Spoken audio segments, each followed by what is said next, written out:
Olá, galera, tudo bem? Aqui quem fala é Rodrigo Lima, no canal Na Trincheira das Ideias. Como é de praxe, né, eu sempre peço que você curta o vídeo, compartilhe nas suas redes sociais, deixe aqui o seu comentário, né, se inscreva no canal para que a gente possa agregar e alcançar cada vez mais pessoas. No vídeo de hoje, eu vou trazer alguns elementos aqui, eu separei algumas notícias de jornal recentes, né, algumas questões importantes da conjuntura brasileira, e principalmente no sentido da gente pensar o ano de 2021. Quais são as questões que estão colocadas de forma mais imediata na conjuntura, né, quais são os desafios, óbvio, né, que pensando na perspectiva das lutas da classe trabalhadora, dos desafios da classe trabalhadora, para superar esse momento tão difícil que a gente está vivendo no país e tentar buscar saídas, buscar alternativas. Então, a ideia é trazer aqui alguns elementos, né, nesse fim de ano, estamos aí já na metade do mês de dezembro, caminhando para o final desse ano bastante trágico, bastante pesado, né, o ano de 2020, mas precisamos olhar para frente e pensar alternativas em relação a 2021. Muitas forças políticas, principalmente do campo da esquerda, já estão pensando em 2022 com uma agenda eleitoral, uma agenda institucional. E o que a gente tem que olhar é com bastante cuidado que a realidade brasileira, na atualidade, é uma realidade muito dinâmica, muito instável. E quem está pensando em 2022 e não está olhando para o cenário mais imediato da luta de classes, tende a ser aí colocado, ser atropelado pela história, né? Então é importante a gente focar nas principais lutas. Então eu vou compartilhar aqui algumas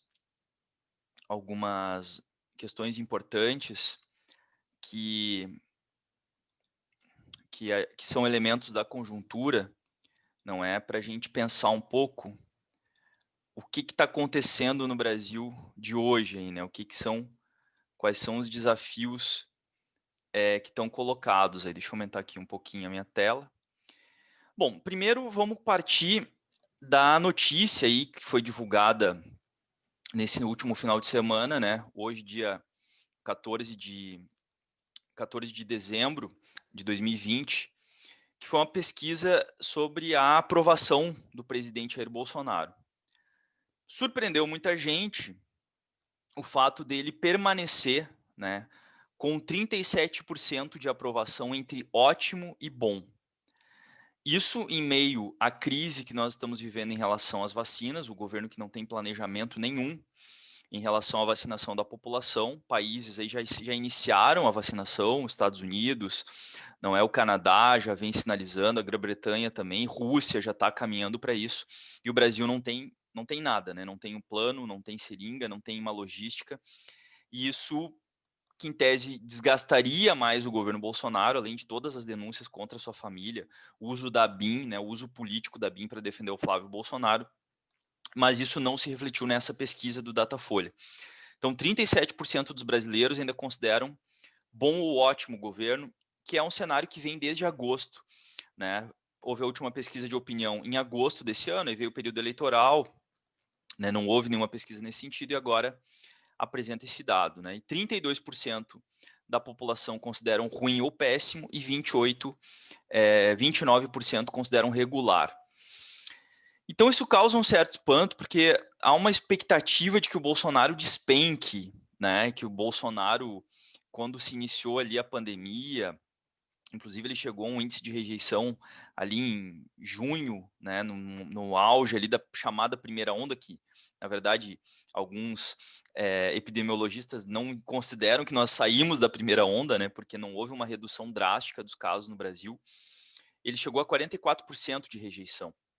Mas perceba que ele nunca baixou de um piso de 32%, 33%, não é, de aprovação.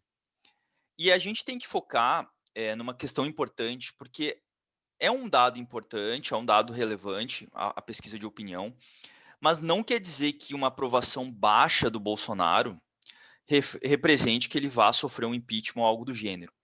A gente não pode esquecer que o Temer tinha uma rejeição altíssima no seu governo, né? A aprovação dele era na casa do 1%, 2%, e isso não foi o suficiente para que ele caísse, né? Ele se manteve, o Congresso manteve, né, mesmo com denúncias, com mala de dinheiro dos seus aliados, não foram suficientes para derrubá-lo.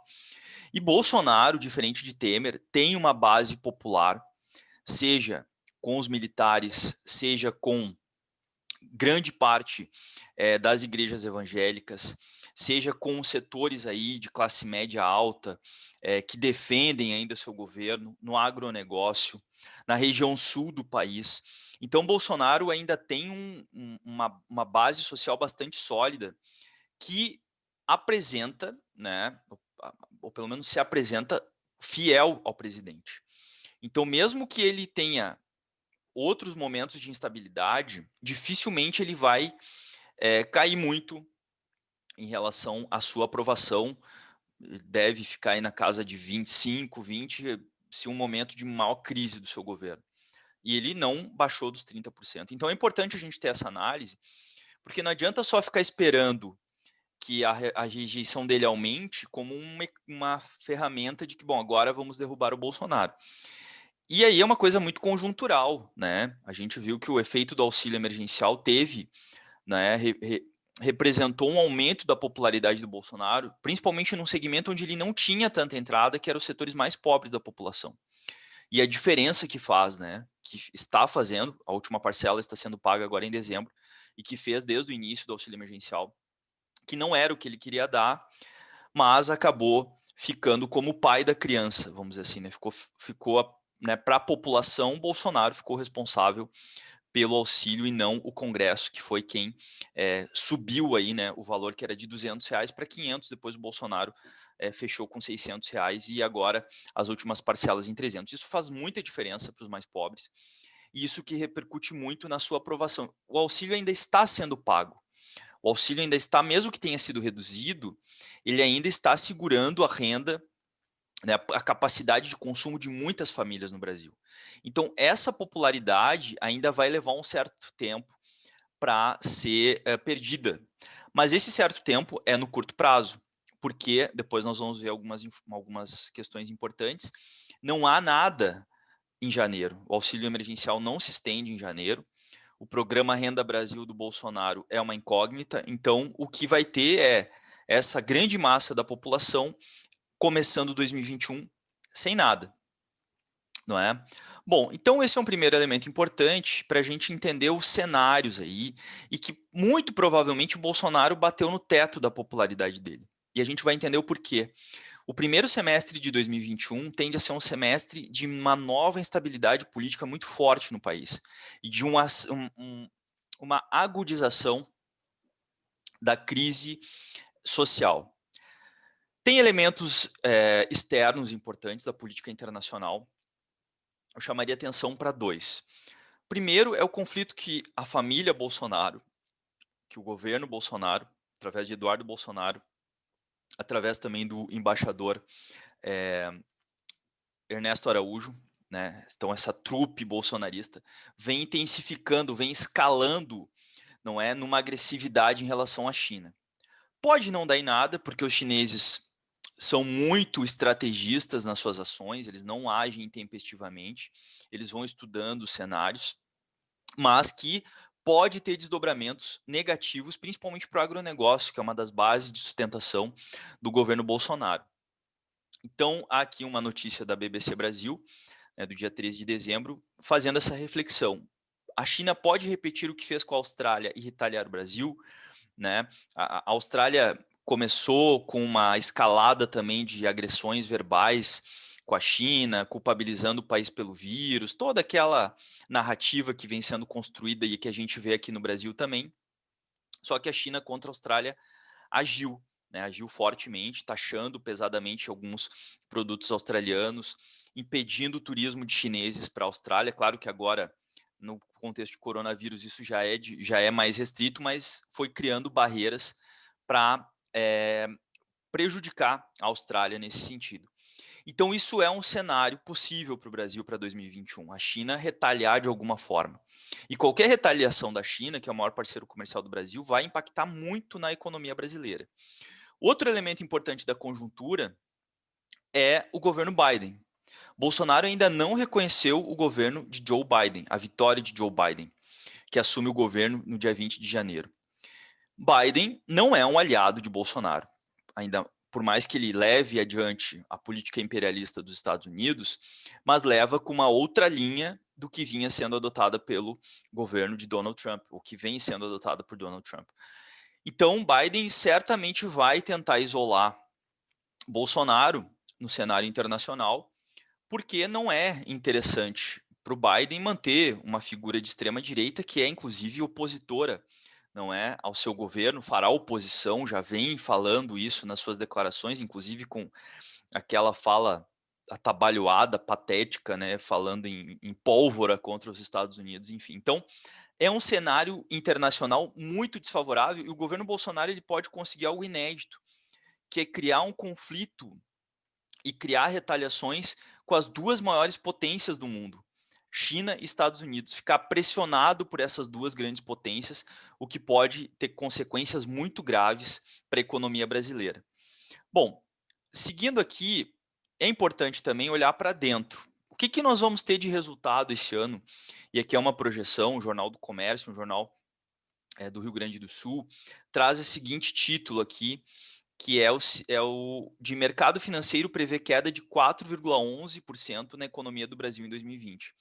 Então, há uma previsão, né, de algo em torno de 4% de queda do PIB para esse ano. E isso já vemos os efeitos disso, né? Quebra de empresas, principalmente as micro e pequenas empresas, aquelas que Paulo Guedes disse que não tem que ajudar, que não interessam muito, né? Que não interessam para o governo.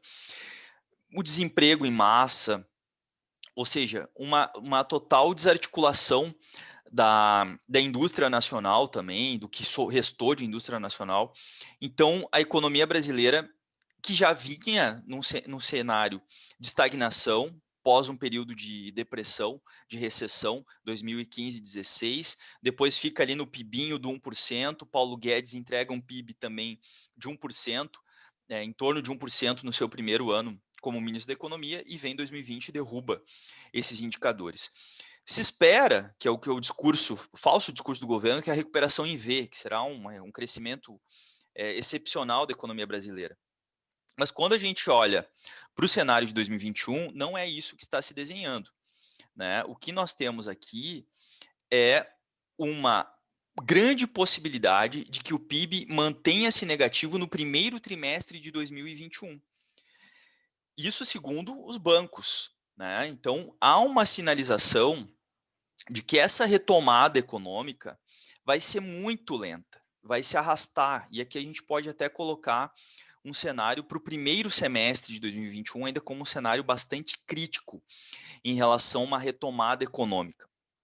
Bom, e aí entram fatores importantes, que é o fator da vacinação, que é o fator das políticas que o governo vai adotar ou que não vai adotar, que vão impactar nesse processo para 2021. Então, o cenário é muito nebuloso e é muito complicado para o início do ano que vem. E o que já está acontecendo no Brasil hoje, que nós já estamos nos deparando aqui na realidade atual, né? Isso é uma notícia do portal G1, final de novembro, quando foram divulgados dados do IBGE em relação ao desemprego, e o desemprego batendo taxas recordes no país.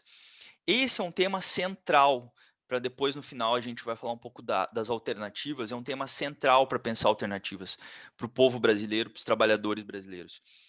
14 milhões de brasileiros hoje estão desempregados, algo que é histórico, né? E o pior, com esse cenário de uma continuidade da crise, uma continuidade da depressão econômica para o início do ano que vem, esse cenário vai piorar. Ele não vai melhorar no curto prazo. E aí nós temos esse desenho que é uma catástrofe social. Que cenário nós teremos para o primeiro semestre de 2021, primeiro trimestre de 2021? Desemprego batendo em 18,5%, quase 20%, né, dos trabalhadores brasileiros sem emprego. Então, essa situação, vamos analisando aqui, vamos trazendo esses elementos, vão se combinando para um cenário de uma crise econômica, continuidade da crise econômica, uma crise social muito grave e a instabilidade política permeando todo esse contexto, todo esse cenário, certo? Bom, e aqui um elemento importante, a juventude vem sofrendo ainda mais com esse cenário de desemprego e de crise.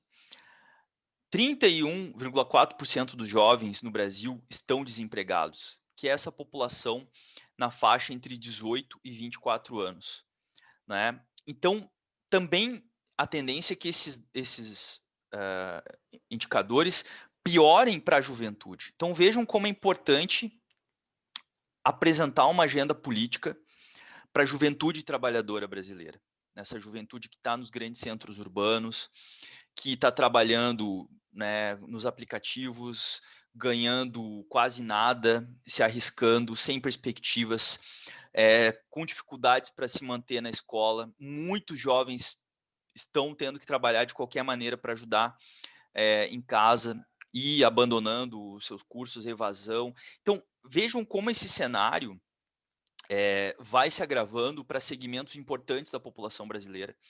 E os jovens aí também vítimas da violência policial. A violência policial aumentou nesse período de pandemia, principalmente a juventude negra, né, vítima de um genocídio contínuo no Brasil.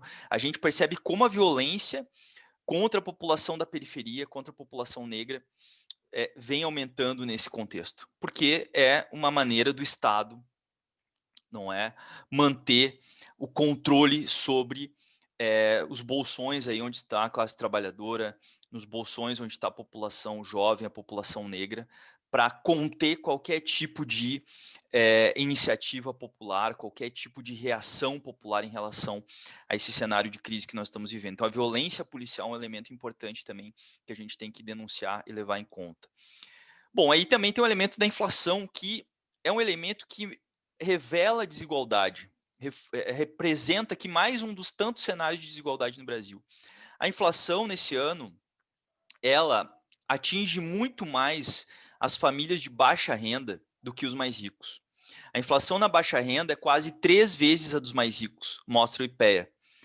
Isso 11 de dezembro de 2020. Ou seja, a população mais pobre, além de estar pressionada pela violência policial, pelo corte de direitos, né, pela restrição dos serviços públicos, sucateamento dos serviços públicos, serem os mais afetados pela pandemia, não terem perspectiva de emprego no curto prazo, também estão sofrendo com a alta acelerada dos alimentos. E alimentos básicos, nós vamos ver aqui o que nós estamos falando. Vejam só, não vou listar todos eles, mas alguns itens importantes, né? O feijão preto, que é o nosso prato aí, essencial para o prato do brasileiro, teve um aumento de 28%, quase 29% em 2020. Né? O arroz, um aumento de 19,2%. O alface, 18,1%. Tomate, 12,3%. A carne de frango, 6,9%. O óleo de soja, também básico, 18,6%.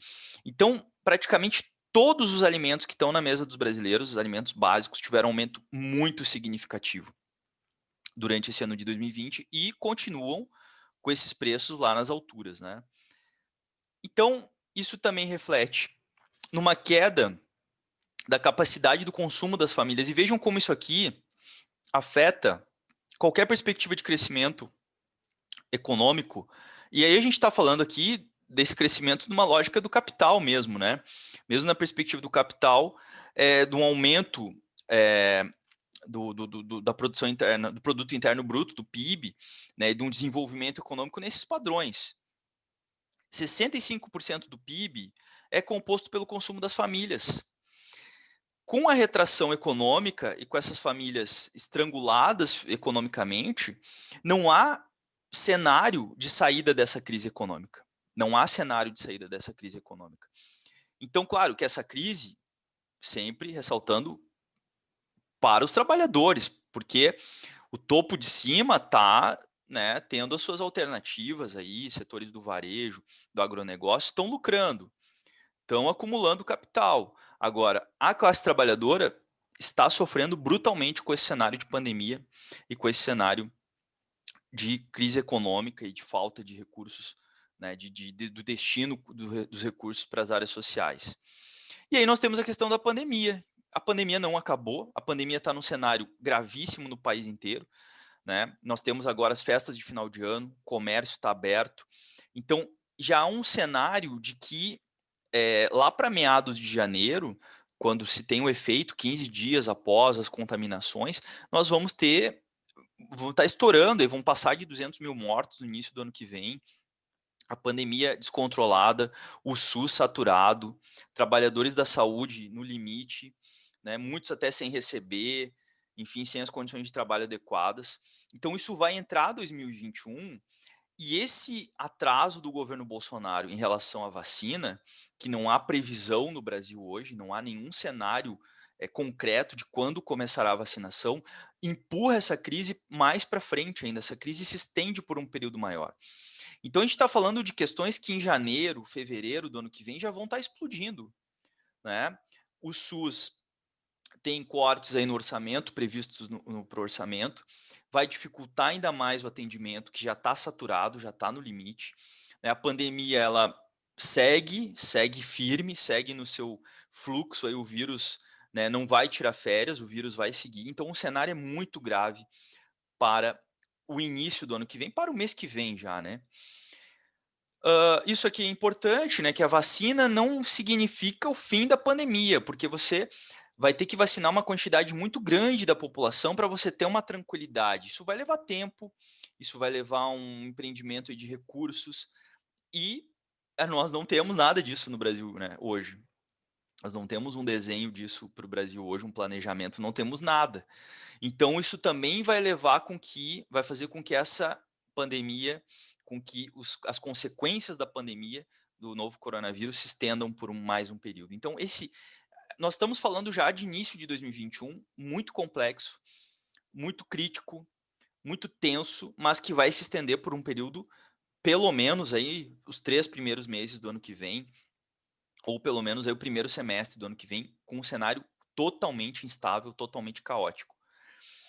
Aí entra a questão do teto de gastos, né? O teto de gastos que completam agora 4 anos da sua aprovação, que foi denunciado fortemente pelo movimento do estudantil na época, o movimento sindical, mas que está aí e que vai persistir por mais 16 anos. Então vejam só, uma geração inteira vai ter que conviver com essa contenção de investimento público, né?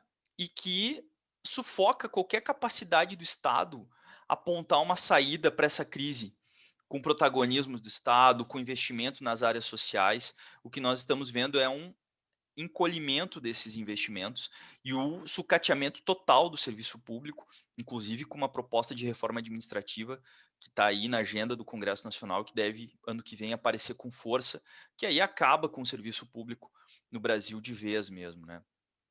Então, já temos consequências, né, da política econômica do Bolsonaro, não a pandemia apenas, mas a política econômica do Bolsonaro fez retroceder em 11 anos o retorno das empresas brasileiras, que também, aí vai dizer, não, mas o capital privado, né, as empresas privadas vão investir, mas com que recurso?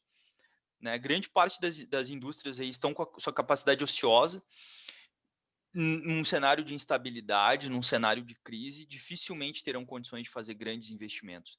Então, a economia seguirá nesse cenário aí, né, por um período importante. E aí entra um fator chave aqui, que é fundamental, que eu havia falado no início do vídeo, que é a questão do auxílio emergencial. Não há previsão de continuidade do auxílio emergencial. Não há nenhuma sinalização do governo Bolsonaro de que o auxílio emergencial continue em janeiro. Pelo contrário, a sinalização é que ele vai acabar. Acaba agora em dezembro e janeiro é zero. As pessoas que estavam recebendo auxílio, que estavam conseguindo aí pagar suas contas, botar comida na mesa, agora é zero. Por isso essa pauta do auxílio, ela é importante. É uma pauta imediata da conjuntura, mas que é fundamental para que as pessoas principalmente os setores mais pobres da população, possam seguir se alimentando. E o Paulo Guedes vai tirar umas férias agora, né? Então ele vai descansar um pouco, ele não está nem um pouco preocupado, né? E ele até dia 8 de janeiro pega o chapeuzinho dele e vai curtir aí alguma praia, vai se, né, vai se isolar aí do mundo, e enquanto isso, as pessoas vão entrar em janeiro sem perspectiva. São milhões de brasileiros, mais de 60 milhões de brasileiros receberam auxílio emergencial e caiu de 600, caiu para 300, de 300 para zero. É nada no ano que vem. E isso vai ter um impacto social imediato, isso não vai esperar. As pessoas, a comida na mesa não espera um mês, 2 meses para ter uma resposta. Isso é imediato, a pressão já vem rapidamente. E aí é o cenário que está se desenhando, né? Com o fim do auxílio emergencial, desigualdade pode voltar aos anos 80. Né? O fim do auxílio emergencial pode levar a desigualdade no país de volta ao patamar dos anos 80, no período de carestia. Né? O índice de pobreza, a situação de quem recebe até um terço do salário mínimo, caiu de 18% em 2019 para 11% em setembro de 2020. Conjuntural, o efeito do auxílio emergencial aqui. Mas pode dar um salto já, disparar para 24%. Ou seja, um quarto da população brasileira jogada numa situação de miserabilidade, de pobreza total. Isso agora, já. Né? Então vejam que tempestade está se formando, que cenário que está se formando no Brasil. E aí temos outros elementos, né? Energia também mais cara, a partir já ali do final de novembro isso já está acontecendo. Né? Vimos a crise energética no Amapá, isso, né, pode se replicar em outros estados do país. Aumento no preço do gás de cozinha em 5%, também nesse mês de dezembro, que são coisas básicas que todas as famílias precisam manter, né, minimamente, a comida na mesa, o gás para, né, esquentar a comida e a energia elétrica, e tudo isso está impactando muito. Então você vê essa combinação, o aumento do custo de vida, a inflação subindo e a renda e as condições de trabalho, desemprego do Brasil, desemprego aumentando, a renda diminuindo, a condição de consumo das famílias mais pobres vai se reduzir bruscamente. Então está se criando um cenário aí já no começo de 2021. Né? E aí, para a gente trazer mais um elemento mais da questão política, é a eleição do Congresso, tanto do Senado quanto da Câmara. Por que, que isso é importante? Porque passa por aqui, por essa eleição, a possibilidade de um impeachment do Bolsonaro ou não. É possível o impeachment do Bolsonaro? Sim, claro que é, dadas as condições que estão se formando. E aí vai entrar um elemento que nós vamos comentar já no final, agora para concluir o nosso vídeo, que é a ação da classe trabalhadora, a ação organizada da classe trabalhadora, que pode sacudir com todo esse cenário. Então, há hoje uma conformação de um candidato do campo bolsonarista, do centrão, que na verdade é a direita tradicional, que a mídia chama de centrão de forma equivocada, o Arthur Lira, né, que é o cara do Bolsonaro, mas há uma fragmentação dentro da Câmara de Deputados e também do Senado. E tudo pode acontecer. Pode ser que um candidato não bolsonarista assuma, né? Pode ser que um candidato de oposição assuma, é mais difícil. E isso muda todo o cenário. Isso muda todo o cenário e tudo vai depender de como vai estar o país em fevereiro. E tudo indica que o país em fevereiro estará o caos. Estará o caos, porque a eleição do Congresso se dá já no primeiro dia, né, de retomada dos trabalhos do Legislativo, no primeiro dia de fevereiro. Então, esse é o nosso contexto político nesse final de 2020 e para início de 2021. Bom, e quais são os desafios? Né? Não vai ficar assistindo, né, de camarote, até nem podemos. Também não dá para ficar esperando 2022 para apostar no candidato A ou B para ver quem vai ganhar a eleição. Não. Aposta no bom sentido, mas a luta é agora.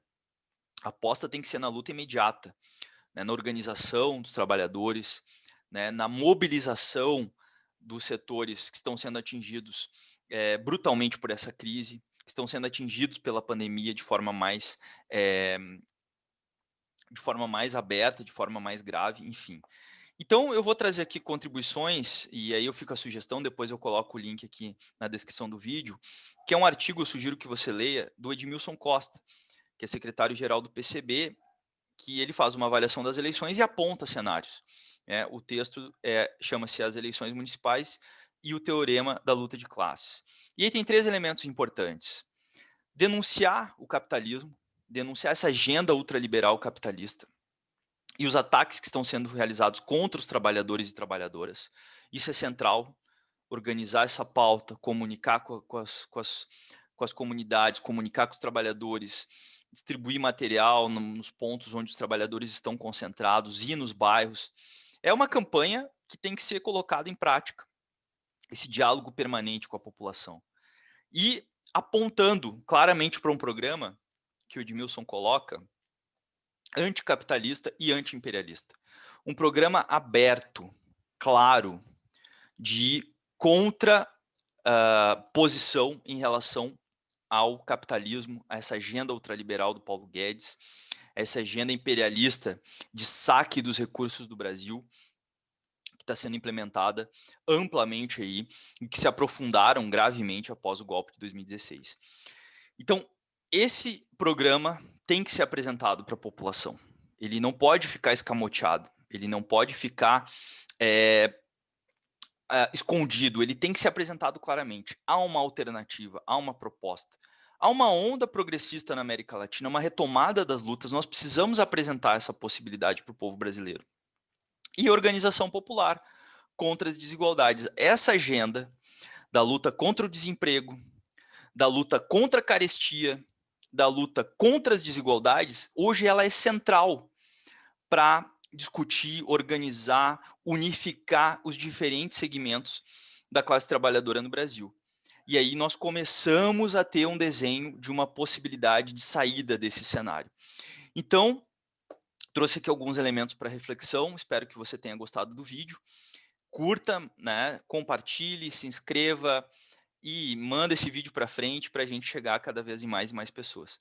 É isso aí, ano de 2021 promete e precisamos estar atentos aí na luta para reverter esse cenário e virar esse jogo. Valeu, galera, muito obrigado.